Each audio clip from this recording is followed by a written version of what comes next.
ఓం శ్రీ గణేశాయ నమః. ఓం శ్రీ గురుభ్యో నమః. ఓం శ్రీ మహాగాయత్రీమాత్రే నమః. శ్రీ మహాగాయత్రీమాత యూట్యూబ్ ఛానల్కు శ్రోతలందరికీ సాదర స్వాగతం. ఆహ్వానించువారు కాశీవజ్ర సుబ్రహ్మణ్య శర్మ, నిడదవోలు. గంగాదేవి విష్ణు పాదోద్భవ ద్వితీయ భాగము కొనసాగింపు.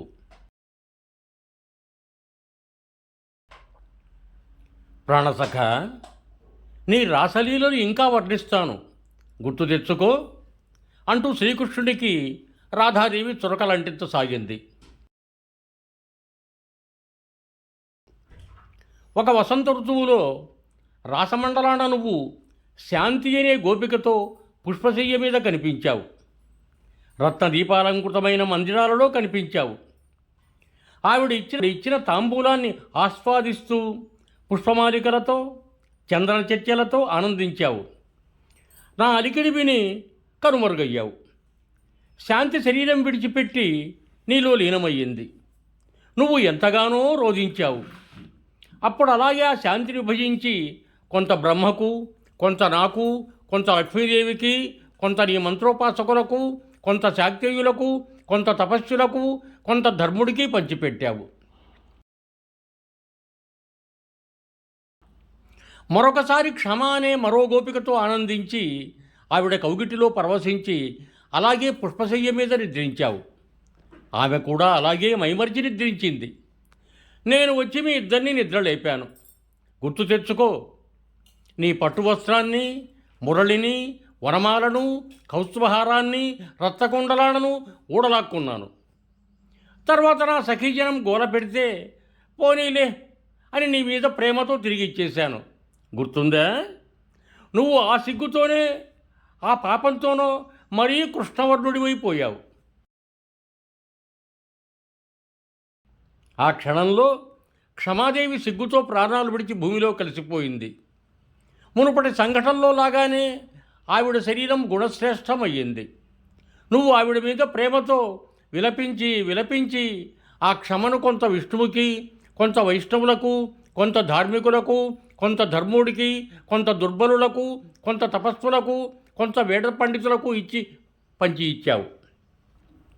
మహాప్రభు, ఇవి నీ కథలు ఇంకా ఉన్నాయి. వినాలనుకుంటే చెప్పు, ఒక్కొక్కటి గుర్తు చేస్తాను. నీ కథలన్నీ తెలిసాయి, కానీ నీ గుణం మాత్రమే అంతుపట్టడం లేదు. ఇలా రాధాదేవి సున్నితంగా శ్రీకృష్ణుడిని దెప్పిపొడుస్తూ ఉంటే గంగాదేవి సిగ్గుతో ముడుచుకపోయి తల ఉంచుకొని నేలగీరుతూ నిల్చుంది.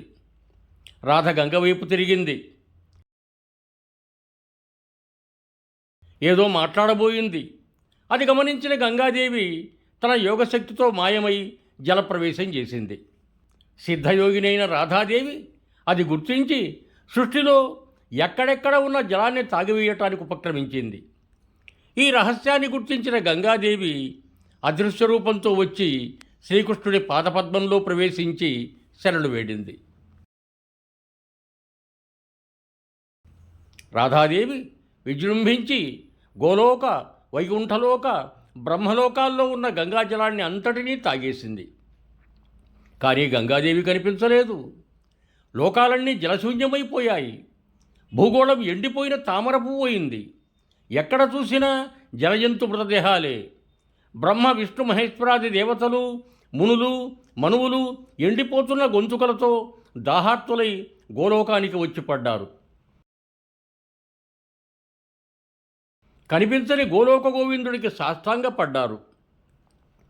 గోవింద, సర్వేశ, పరప్రకృతి, వరేణ్య, వరద, వరిష్ట, వరకారణ, గోపికావల్లభ, గోపనాయక, ప్రభూ, నిరీహ, నిరాకార, నిర్లిప్త, నిరాశ్రయ, నిర్గుణ, నిరుత్సాహ, నిర్వికార, నిరంజన, స్వేచ్ఛామయ, సాకార సత్వరూప, సత్యంశ, సాక్షిరూప, సనాతన, పరమాత్మ, పరమాత్మ, పాహి పాహి అంటూ వేడుకున్నారు.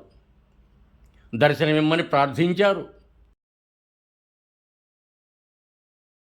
వారి ప్రార్థనలకు సంతోషించిన శ్రీకృష్ణుడు గోపగోపీజన సంసేవ్యమానుడై రాధికా వక్షస్థలం మీద పరుండి ఆమె అందిస్తున్న తాంబూలాన్ని ఆస్వాదిస్తూ ప్రత్యక్షమయ్యాడు. బ్రహ్మాది దేవతలందరూ సంతోషించారు. ఎవరు చెప్పాలి, ఏమి చెప్పాలి అని ఒకరి ముఖాలొకరు చూసుకున్నారు. అందరూ కలిసి బ్రహ్మను ముందుకు నెట్టారు. విష్ణుమూర్తిని, వామదేవుణ్ణి కుడి ఎడమల తోడుగా నిలుపుకొని బ్రహ్మదేవుడు శ్రీకృష్ణుడి సన్నిధికి వెళ్ళాడు. ఆ రాసమండలంలో బ్రహ్మదేవుడికి అంతా కృష్ణమయంగా కనిపించింది. అందరిది ఒకే వేషం, ఒకే రూపం, ఒకే అలంకరణ, ఒకే వయస్సు, ఒకే ఆసనం. అందరూ ద్విజులే, మురళీహస్తులే, వనమాలాధారులే, మయూర పింఛాలంకృతులే, కౌస్తుభభూషితులే. అందరూ శ్రీకృష్ణ పరమాత్మలే. ఎవరు సేవ్యులో ఎవరు సేవకులో తెలియటం లేదు. ఎవరికి చెప్పాలో ఏమి చెప్పాలో కూడా తోచటం లేదు. క్షణకాలం తేజస్వరూపం కనపడుతుంది, మరుక్షణంలో రూపం కనపడుతుంది, ఇంకో క్షణంలో నిరాకారం, మరో క్షణంలో సాకారం, ఇంకొక క్షణంలో నిరాకార సాకార సంయుతం. ఒక క్షణంలో శ్రీకృష్ణుడు ఒంటరిగా కనపడుతున్నాడు, మరుక్షణంలో రాధాసమేతుడై కనపడుతున్నాడు. రాధారూపంలో కృష్ణుడు, కృష్ణ రూపంలో రాధా కనపడుతున్నారు. ఏది స్త్రీ రూపం, ఏది పురుష రూపం బ్రహ్మదేవుడే పోల్చుకోలేకపోయాడు. ఇక ఇది పద్ధతి కాదు అనుకొని కళ్ళు మూసుకొని హృదయ పద్మంలో ఉన్న శ్రీకృష్ణ పరమాత్మను ధ్యానించాడు, భక్తితో స్తుతించాడు.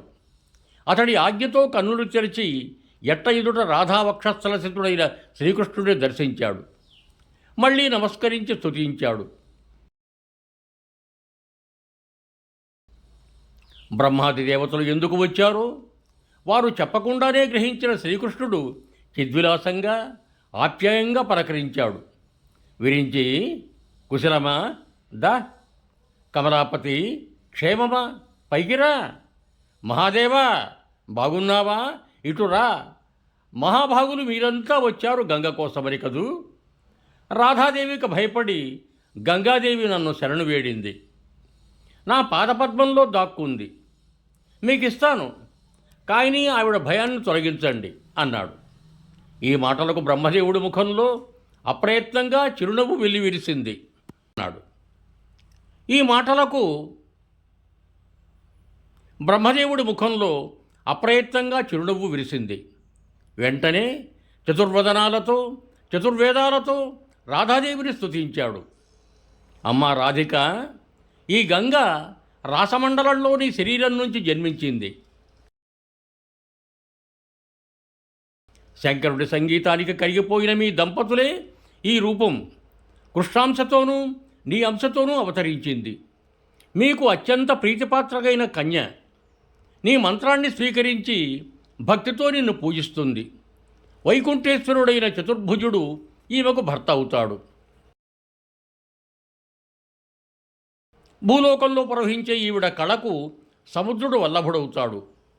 గోలోకంలో ఉన్న గంగమ్మయే సర్వలోకాలలోనూ ఉంటుంది. అవన్నీ కళాంశ రూపాలు.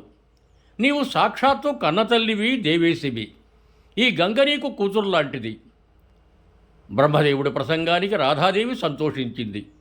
కోపం విడిచిపెట్టి చిరునవ్వులతో ప్రసన్నురాలైంది. అప్పుడు గంగాదేవి శ్రీకృష్ణుడి పాదాంగుష్టం నుంచి బయలువెడలింది. అందరూ ఆమెను సత్కరించి గౌరవించారు. ఆ జలాధిష్టాన దేవత ఆ సభాస్థలంలో మౌనంగా నిలిచింది. మెల్లగా జలరూపాల నదిగా మారింది. ఆ నీటిని కొంచెం తన కమండలంలోకి తీసుకున్నాడు బ్రహ్మ. చంద్రశేఖరుడు కొంచెం శిరస్సు మీద నిలుపుకున్నాడు. అటుపైన చతుర్ముఖుడు గంగాదేవికి రాధామంత్రాన్ని స్తోత్ర, కవచ, ధ్యాన, పూజా విధానాలతో సహా ఉపదేశించాడు. అది అంతా సామవేదోక్తం. మంత్రోపదేశం పొంది గంగాదేవి రాధికను పూజించి వైకుంఠానికి వెళ్ళిపోయింది.